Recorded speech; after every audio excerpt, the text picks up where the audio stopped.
Hello everyone, एसएसआरएस के इस video में आपका स्वागत है। इस वीडियो से हम लोग शुरू करेंगे एसएसआरएस रिपोर्ट का डिप्लॉयमेंट। हम लोग देखेंगे कि कैसे हम लोग जो है वो सर्वर सेटअप कर सकते हैं, कौन सा मीडिया हमको डाउनलोड करना पड़ेगा, कैसे हम इंस्टॉलेशन करते हैं और कैसे हम जो है रिपोर्टिंग सर्वर को कॉन्फ़िगर करते हैं, क्या क्या रिक्वायरमेंट होती है। सारी चीज़ें जो है वो हम इस वीडियो से शुरू करेंगे और आने वाले जो है कुछ वीडियोस में इसको हम कवर करेंगे। तो इसको मैं एज ए सेपरेट सीरीज रख रहा हूँ ताकि अगर आपको सिर्फ और सिर्फ सर्वर सेटअप और डिप्लॉयमेंट पे फोकस करना है तो जो है आप उस वाली सीरीज़ को फॉलो कर सकते हैं।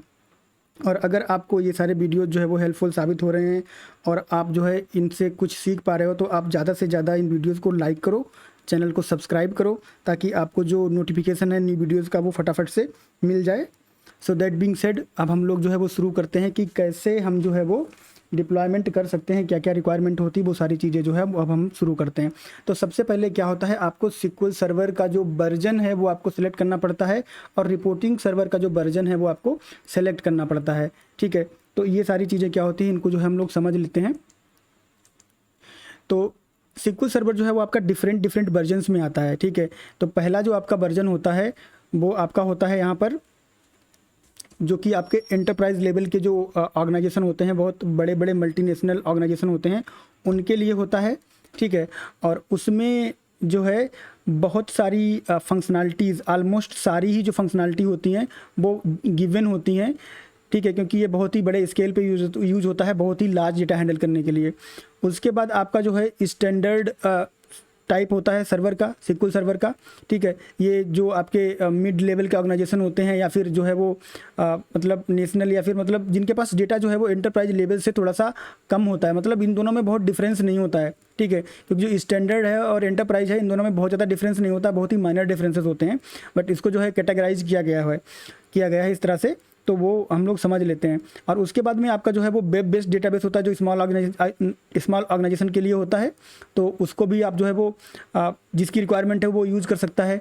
ठीक है, कि वेब बेस्ड डेटाबेस अगर उनको रखना है तो वो यूज़ कर सकते हैं। स्मॉल ऑर्गेनाइजेशन है, बहुत ज़्यादा उनको मतलब पे नहीं करना होता है, यहाँ पर कॉस्ट का भी एक फैक्टर रहता है।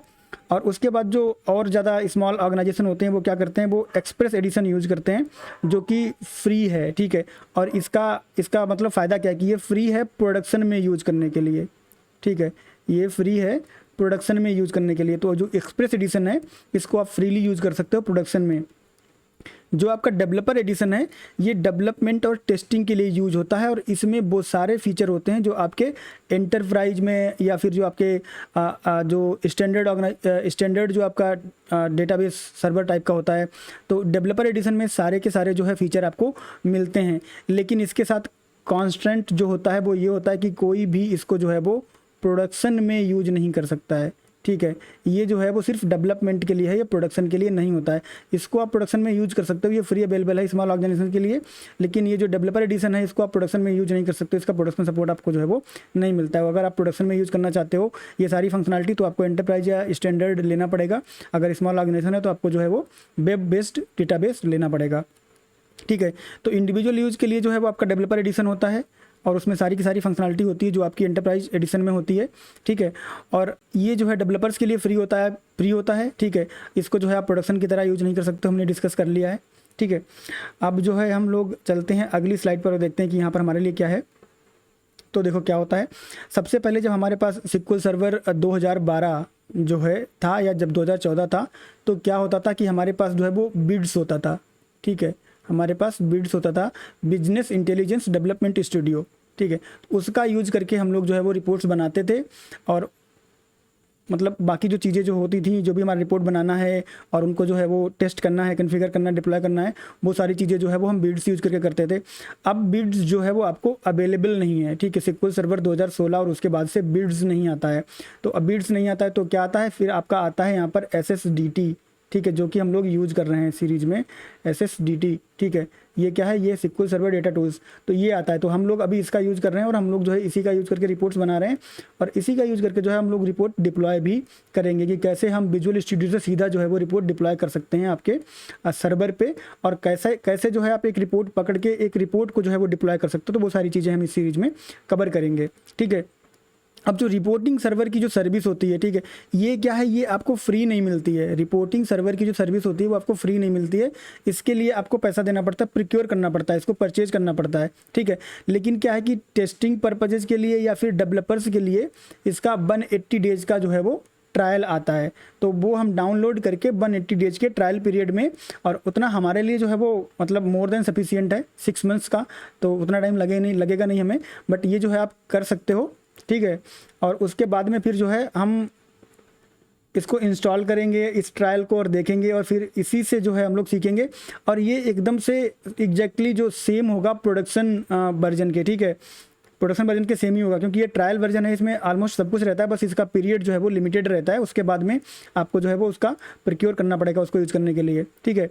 और इसका जो है एक एक्सप्रेस एडिशन भी आता है, अगर आप इसको कंटिन्यू करना चाहते हो मतलब यूज़ करने के लिए, तो वो जो है आपको फ्री में मिल जाता है, कि अगर आप स्मॉल स्केल ऑर्गेनाइजेशन हो और आप इसको यूज़ करना चाहते हो तो इसका एक्सप्रेस एडिशन, इस सर्वर जो सर्विस है ना, इसका भी एक्सप्रेस एडिशन आता है, जिसको कि आप यूज़ कर सकते हो, लिमिटेड फीचर्स के साथ आता है ऑब्वियसली, ठीक है। तो ये सारी चीज़ें जो है वो हम इस सीरीज़ में जो है कवर करेंगे, हर एक चीज़ पॉइंट टू पॉइंट में जो है इसमें कवर करूँगा। तो इस सीरीज़ को जो है वो आप फॉलो करो, और वीडियो अगर आपको पसंद आ रहा है तो आप उसको लाइक करो, अगर आपको लगता है कि कुछ इंप्रूवमेंट की ज़रूरत है तो जो है आप कमेंट करके बता सकते हो, और चैनल को आप ज़रूर से सब्सक्राइब करो, क्योंकि ये आपको क्या होगा इससे कि आपको जब भी मैं कोई वीडियो अपलोड करूँगा तो आपको जो वीडियो है वो फटाक से मिल जाएगा, ठीक है। तो अब देखते हैं कि अगली स्लाइड पे क्या है। यहाँ पर बस जो मैंने अभी आपको बताया था वही यहाँ पर एक टेबल के थ्रू है, कि अगर आप एंटरप्राइज एडिशन जो है वो लेते हो तो SSRS का एंटरप्राइज एडिशन या फिर स्टैंडर्ड एडिशन जो है वो आप यूज़ कर सकते हो। जैसे अगर आपका SSRS का जो वर्जन है, ठीक है, वो अगर आपका एंटरप्राइज लेवल का है तो आपका डेटाबेस जो है या तो एंटरप्राइज होना चाहिए या तो स्टैंडर्ड होना चाहिए, ठीक है। अगर आपका स्टैंडर्ड वर्जन है SSRS का, तो आपका जो डेटाबेस है यानी कि SQL सर्वर वो एंटरप्राइज हो सकता है या फिर स्टैंडर्ड हो सकता है। मतलब ये कंपैटिबिलिटी टेबल है, जिससे मतलब बेस्ट परफॉर्मेंस के लिए, कि अगर आप ऐसा करते हो तो ऐसा है, ये कॉम्बिनेशन है तो आपकी परफॉर्मेंस जो है वो बेस्ट रहती है, आपकी कॉस्ट इफेक्टिवनेस जो है वो बढ़िया रहती है। अगर आप वेब वाला वर्जन यूज़ कर रहे हो तो आपका डेटाबेस भी वेब वाला होना चाहिए, तो कंपैटिबिलिटी बहुत अच्छी रहेगी और उसका परफॉर्मेंस अच्छा रहेगा, क्योंकि ये सारे एक दूसरे के लिए बनाए गए हैं, कंपैटिबिलिटी और परफॉर्मेंस और सब कुछ ध्यान में रखते हुए उनको जो है वो डिज़ाइन किया गया है। उसके बाद अगर आप एक्सप्रेस वर्जन यूज़ करते हो SSRS का, तो आप एक्सप्रेस डेटाबेस यूज़ कर लो, और डेवलपर एडिशन यूज़ करते हो तो जो है डेवलपर यूज़ कर लो, या फिर एंटरप्राइज या स्टैंडर्ड, क्योंकि डेवलपर में आपका एंटरप्राइज और स्टैंडर्ड के सारे वर्जन रहते हैं। और ये वाला जो है वो हम लोग यूज़ करेंगे, क्योंकि हम लोग जो है वो डेवलपर्स हैं, हम लोग सीख रहे हैं, तो ये फ्री वाला वर्जन हम लोग यूज़ करेंगे, और सब कुछ जो है वो हम लोग इसी पे सीखेंगे, और इसके जो फीचर्स हैं वो एंटरप्राइज से पूरा मैच करते हैं, तो मतलब बहुत अच्छी बात है ये तो, ठीक है। तो इसी के साथ ये वाला वीडियो हम यहीं पे समाप्त करते हैं, और नेक्स्ट वाले वीडियो में जो है वो हम आगे की चीज़ें डिस्कस करेंगे। तब तक के लिए थैंक यू, बाय बाय।